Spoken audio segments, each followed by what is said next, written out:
Welcome to special focus. ఒకరు వద్దు ముగ్గురు వద్దు, పిల్లల్ని కనండి ప్లీజ్. ఇది ఏపీ సీఎం చంద్రబాబు తమిళనాడు ముఖ్యమంత్రి స్టాలిన్ పదే పదే అంటున్న మాట. ఎక్కువ పిల్లల్ని కనాల్సిందేనని ఏపీలో చట్టం తీసుకొచ్చేందుకు ఏర్పాట్లు జరుగుతుంటే 16 మంది పిల్లల్ని కంటే తప్పేంటి అని స్టాలిన్ అంటున్నారు. ఈ ఇద్దరు ఎందుకు ఇలా మాట్లాడుతున్నారు? వాళ్ళ మాటలకు అర్థం ఏంటి? అసలు ఆ మాటలకు అర్థం ఉందా?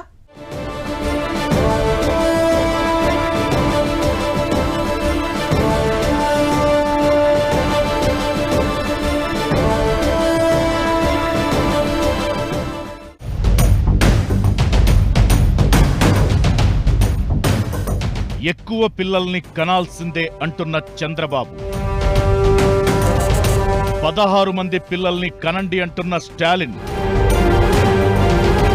ఇద్దరి మాటలకు అర్థమేంటి? అసలు అర్థముందా? ఎక్కువ మంది పిల్లల్ని కనాలని పదే పదే ఎందుకు చెబుతున్నారు?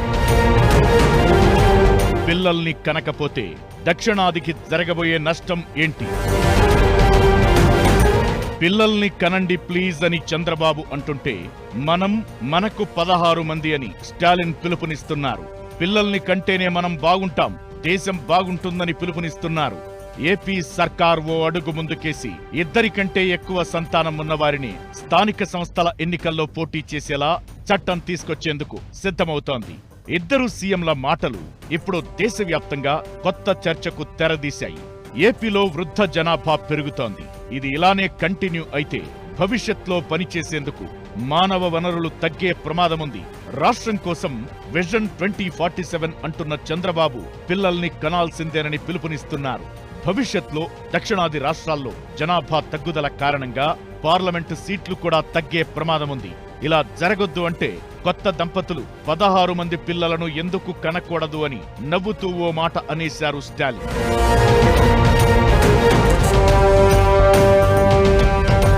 నిజానికి ఉత్తరాది రాష్ట్రాల్లో జనాభా పెరుగుదల రేటు అధికంగా ఉండగా దక్షిణాది రాష్ట్రాల్లో మాత్రం బాగా తగ్గింది. కుటుంబ నియంత్రణ కార్యక్రమాలను దక్షిణాది రాష్ట్రాల్లో స్ట్రాంగ్ గా అమలు చేయడమే దీనికి కారణం.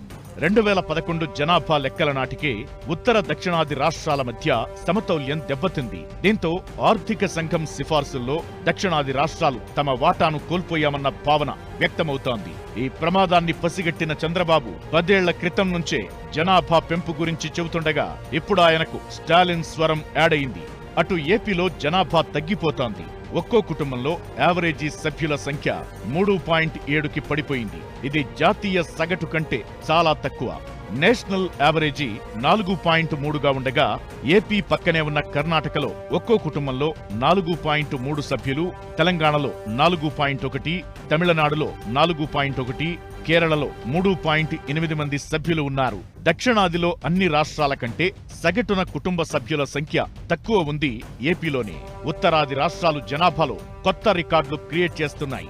యూపీలో 5, బీహార్లో 4.8 యావరేజీ సభ్యులు ఉన్నారు.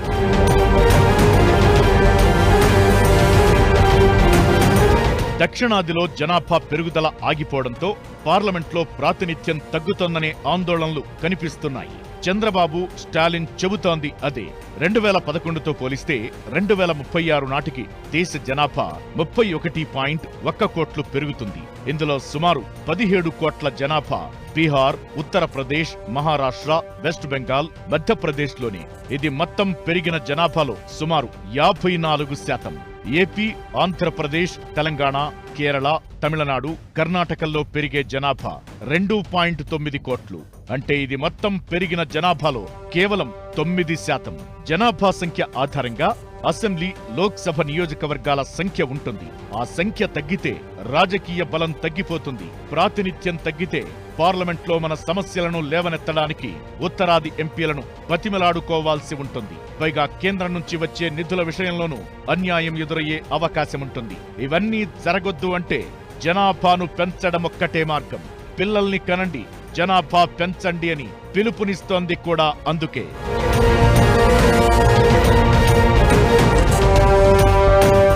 ఏ రాష్ట్రానికి ఎన్ని ఎంపీ సీట్లు ఉండాలనేది ఆయా రాష్ట్రాల జనాభా ఆధారంగా నిర్ధారిస్తారు. ప్రస్తుతం ఉన్న సీట్లను 1971 జనాభా లెక్కల ఆధారంగా విభజించారు. అయితే 1971 తరువాత దక్షిణాది రాష్ట్రాలు జనాభా భారీగా తగ్గిస్తూ వచ్చాయి. రాజ్యాంగంలోని 82, 170 ప్రకరణల ప్రకారం జనాభా లెక్కల ఆధారంగా పునర్విభజన జరుగుతుంది. 1976 వరకు డీలిమిటేషన్ జరిగితే రాష్ట్రాల వారీగా ఎంపీల సంఖ్య మారుతుండేది. అప్పటి వరకు అన్ని చోట్ల జనాభా పెరుగుదల ఒకేలా ఉండేది. దీంతో రాష్ట్రాల మధ్య 1-2 సీట్లు పెరిగినా తగ్గినా పెద్ద సమస్య వచ్చేది కాదు. అయితే ఆ తరువాత జనాభా కంట్రోల్ విషయంలో ఉత్తరాది, దక్షిణాది రాష్ట్రాల మధ్య మార్పులొచ్చాయి. దీంతో 1976లో రాజ్యాంగ సవరణ జరిగింది. నియోజకవర్గ సరిహద్దులు ఎలా అయినా మార్చొచ్చు గాని రాష్ట్రానికున్న ఎంపీల సంఖ్యను మార్చకూడదనేది సవరణ చేశారు. అప్పట్లో దానికి 25 ఏళ్ల డెడ్ లైన్ పెట్టారు. 1976 నుంచి 2001 వరకు మొదటి డెడ్ లైన్ పూర్తయింది. 2001 నాటికి రాష్ట్రాల మధ్య జనాభా అంతరాలు తగ్గుతాయని భావించారు. అయితే అలా జరగలేదు. దీంతో ఈ గడువు మరో 25 ఏళ్లు పెంచారు. అంటే 2026కి అది పూర్తవుతుందన్నమాట. ఈసారి జరిగే డీలిమిటేషన్ లో ఎంపీల సంఖ్య మార్చే ఛాన్స్ చట్ట ప్రకారం ఉంటుంది. 2026 తరువాత జనాభా లెక్కలు ఎప్పుడు జరిగితే అప్పుడు నియోజకవర్గాల పునర్విభజన జరుగుతుంది. ఇదే దక్షిణాది రాష్ట్రాలు పార్టీల భయం. జనాభా ప్రాతిపదికన డీలిమిటేషన్ చేస్తే ఇది ఆదర్శంగా అమలు చేయనటువంటి నార్త్ రాష్ట్రాలకు ఎక్కువ పార్లమెంటు సీట్లు పోయి వాళ్ళకేం న్యాయం జరుగుతుంది, మాకేం సీట్లు తగ్గిపోయి అన్యాయం జరుగుతుంది. అంటే ఆదర్శం పాటిస్తే అన్యాయం జరుగుద్దా అన్నటువంటిది స్టాలిన్ యొక్క ప్రశ్న. జనాభాను నియంత్రించిన దక్షిణాది రాష్ట్రాలకు లోక్సభలో సీట్ల సంఖ్య తగ్గుతుంది. జనాభాను పెంచిన ఉత్తరాది రాష్ట్రాలకు సీట్లు పెరుగుతాయి. అదే జరిగితే దక్షిణాది రాష్ట్రాలన్నీ తీవ్రంగా నష్టపోతాయి. ఏపీలో ప్రస్తుతం 25 లోక్సభ సీట్లు ఉన్నాయి. ప్రస్తుత జనాభా అంచనా ప్రకారం 2026 నాటికి అవి 20కి తగ్గుతాయి. తెలంగాణలో 17 నుంచి 15 సీట్లకు తగ్గుతాయి. తమిళనాడులో 39 నుంచి 30కి, కేరళలో 28 నుంచి 26కి, కర్ణాటకలో 20 నుంచి 14కు తగ్గే అవకాశముంటుంది. ఇదే జరిగితే దక్షిణాది గొంతు పార్లమెంటులో తక్కువ వినిపిస్తుంది. ఉత్తరాది పెత్తనం మరింత పెరుగుతుందన్నది ఇక్కడి పార్టీల భయం. ఇవన్నీ వదిలేస్తే కేంద్రం గ్రాంట్ల విషయంలోనూ అన్యాయం జరిగే అవకాశముంటుంది. కేంద్రం దగ్గర 100 రూపాయలుంటే జనాభాను దృష్టిలో పెట్టుకుని లగ్డావాలా కమిటీ సిఫారసు ప్రకారం బీహార్, యూపీ లాంటి రాష్ట్రాలకు 90 రూపాయలు, మిగతా 10 రూపాయలను దక్షిణాది రాష్ట్రాలకు సర్దాల్సి ఉంటుంది. లెక్కల ప్రకారం ఇది న్యాచురల్ అనిపించినా అసలు దెబ్బ వేరే ఉంటుంది. పన్నులు కట్టేవారి సొమ్ము పన్నులు చెల్లించని వారికి వెళుతుందన్నది మరికొందరి వాదన. పిల్లల్ని కనండి, జనాభా పెంచండి అని చంద్రబాబు, స్టాలిన్ పదే పదే చెబుతోంది. అందుకే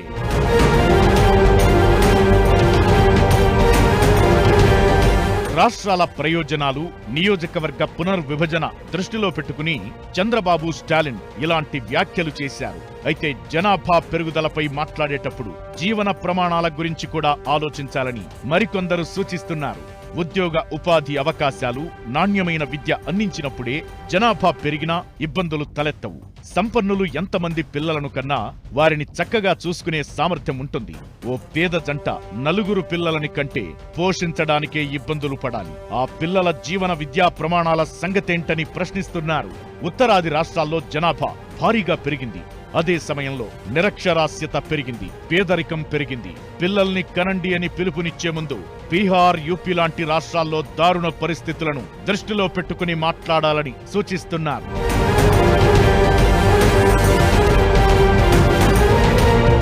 రాష్ట్రాల ప్రయోజనాలు, లోక్సభ స్థానాల గురించి ఆలోచించి పిల్లల్ని కనండని చంద్రబాబు, స్టాలిన్ అనుండొచ్చు. అది వేరే సంగతి. మరి ప్రపంచ కుబేరుడు మస్క్ కూడా ఇదే మాట ఎందుకంటున్నారు? పెంపకం ఖర్చు ఆలోచించొద్దు, పిల్లల్ని కనండని ఎందుకు చెప్తున్నారు? పిల్లల్ని కంటే ప్రోత్సాహకాలు అని చాలా దేశాలు ఎందుకంటున్నాయి? అసలేం జరుగుతోంది?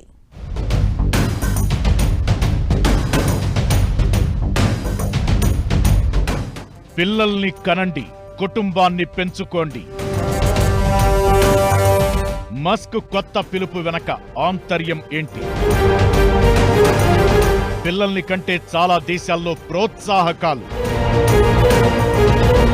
సంతానోత్పత్తి రేటు ప్రపంచాన్ని వేధిస్తోందా? ప్రపంచవ్యాప్తంగా చాలా దేశాల్లో పిల్లలను కనేందుకు ఎవరూ పెద్దగా ఆసక్తి చూపించడం లేదు. దీంతో సంతానోత్పత్తి రేటు భారీగా పడిపోతోంది. ఈ జనాభా నియంత్రణ కారణంగా రాబోయే రోజుల్లో తీవ్ర పరిణామాలు ఎదుర్కొనే ప్రమాదం ఉంటుందనే ఆందోళనలు వ్యక్తమవుతున్నాయి. ప్రపంచ కుబేరుడు ఎలాన్ మస్క్ కూడా పాపులేషన్ కంట్రోల్ పై ఆందోళన వ్యక్తం చేశారు. పిల్లల పెంపకంతో అయ్యే ఖర్చుల గురించే జనాలు ఎక్కువగా ఆందోళన చెందుతున్నారని, అలాంటి ఆలోచనలు మానేసి పిల్లల్ని కనడంపై దృష్టి పెట్టాలని సూచించారు. పిల్లల్ని కనండి, కుటుంబాన్ని పెంచుకోండి అంటూ పిలుపునిచ్చారు. డబ్బు గురించి మరిచిపోండి, త్వరగా పెళ్లి చేసుకోండి, ఎక్కువ మంది పిల్లలను కనండని సూచించారు. 11 మంది పిల్లలకు తండ్రైన మస్క్ తనలానే చాలా మంది పిల్లల్ని కనాలంటూ కొన్నేళ్లుగా జనాలను ప్రోత్సహిస్తున్నారు. మస్క్ మాటల వెనుక మరో ఆంతర్యము ఉంది. సంతానోత్పత్తి తగ్గితే నెక్స్ట్ జనరేషన్ మీద ఆ ప్రభావం పడే అవకాశము ఉంటుంది. వరల్డ్ వైడ్గా న్యాచురల్ గ్రోత్ లేకపోతే అది ఎకలాజికల్ ఇంబ్యాలెన్సెస్కు దారితీస్తుంది, డెమోగ్రఫిక్ ఇంబ్యాలెన్స్కు దారితీస్తుంది. ఇది ప్రపంచానికి మంచిది కాదు. ఇంకా గ్లోబల్ వార్మింగ్ కన్నా ఇది డేంజరస్. కాబట్టి జనాభాని పెంచాల్సినటువంటి ఆవశ్యకత ఉందనేది మస్క్ అభిప్రాయపడ్డాడు. జనాభా తగ్గుతుండడంతో రష్యా, చైనా లాంటి దేశాలు పిల్లల్ని కంటే ప్రోత్సాహకాలు అంటూ ప్రకటనలు చేశాయి. ఇలా చాలా దేశాల్లో వృద్ధ జనాభా పెరుగుతూ పోతోంది. ఆసియా, యూరోప్ ఇప్పుడు ప్రపంచంలోనే అత్యంత వృద్ధ జనాభా కలిగిన ప్రాంతాలుగా మారిపోయాయి.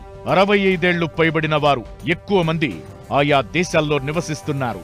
జపాన్ జనాభాలో 29% కంటే ఎక్కువ మంది వృద్ధులున్నారు. అక్కడ ప్రతి 10 మందిలో ఒకరు 80 ఏళ్ల వయసు వారే. ఇటలీలో 23% కంటే ఎక్కువ మంది 65 ఏళ్లు పైబడిన వారే. ఫిన్లాండ్, పోర్చుగల్, గ్రీస్లో ఈ సంఖ్య 22% ఉంది. Croatia, Greece, Italy, Malta, Portugal, Serbia, Slovenia, Spain లాంటి దక్షిణ ఐరోపా దేశాల్లోనూ వృద్ధ జనాభా భారీగానే ఉంది. ఇక్కడ 65 ఏళ్లు పైబడిన వారి సంఖ్య 21% ఉంది. ప్రపంచంలో అత్యధిక జనాభా కలిగిన దేశంగా ఉన్న చైనాలో 65 ఏళ్లు పైన వారి సంఖ్య ఆ దేశ మొత్తం జనాభాలో 12% ఉంది. అమెరికాలో ఈ సంఖ్య 16%గా ఉండగా భారత్లో 6 నుంచి 7%గా ఉంది.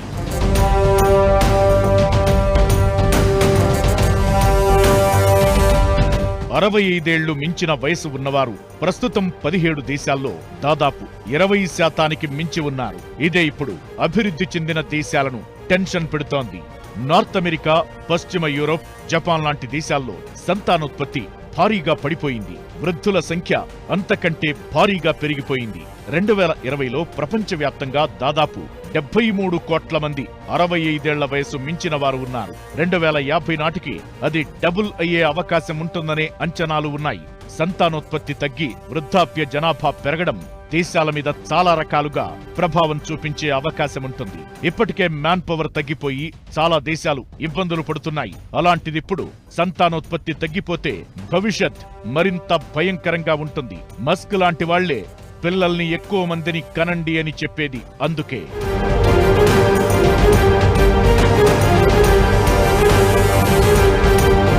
వృద్ధుల జనాభా పెరుగుతోంది అంటే పనిచేసే జనాభా తగ్గుతోందని అర్థం. ఇది ప్రధానంగా మానవ వనరుల కొరతకు దారితీస్తుంది. సౌత్ కొరియా, చైనా, జపాన్ వంటి దేశాలు ఇప్పటికే ఈ సమస్యను ఎదుర్కొంటున్నాయి. పెళ్లి చేసుకున్న వారికి ఆర్థిక ప్రోత్సాహకాలను దక్షిణ కొరియా ప్రకటించింది. జపాన్ అయితే మ్యారేజ్ బడ్జెట్ కేటాయించింది. వృద్ధాప్య జనాభా పెరిగితే వారి సంరక్షణ కోసం ప్రభుత్వం ఎక్కువ ఖర్చు చేయాల్సి ఉంటుంది. ఆర్థిక వ్యవస్థకు వృద్ధులు అంతగా తోడ్పడలేరు. వృద్ధుల సంఖ్య పెరగడంతో నైపుణ్యం కలిగిన యువ కార్మికుల సంఖ్య తగ్గుతుంది. ఆరోగ్య రంగంపై ఒత్తిడి పెరుగుతుంది. కూలీల ధర పెరుగుతుంది. ఉత్పత్తి వ్యయం పెరుగుతుంది. ఇదే ఇప్పుడు ప్రపంచాన్ని భయపెడుతుంది.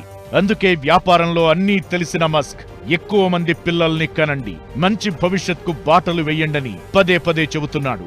ఇలా జనాభా అంశం ప్రపంచాన్ని వేధిస్తోంది. మన దగ్గర రాజకీయాన్ని నడిపిస్తుంటే మిగతా దేశాల్లో పరిశ్రమలను భయపెడుతోంది.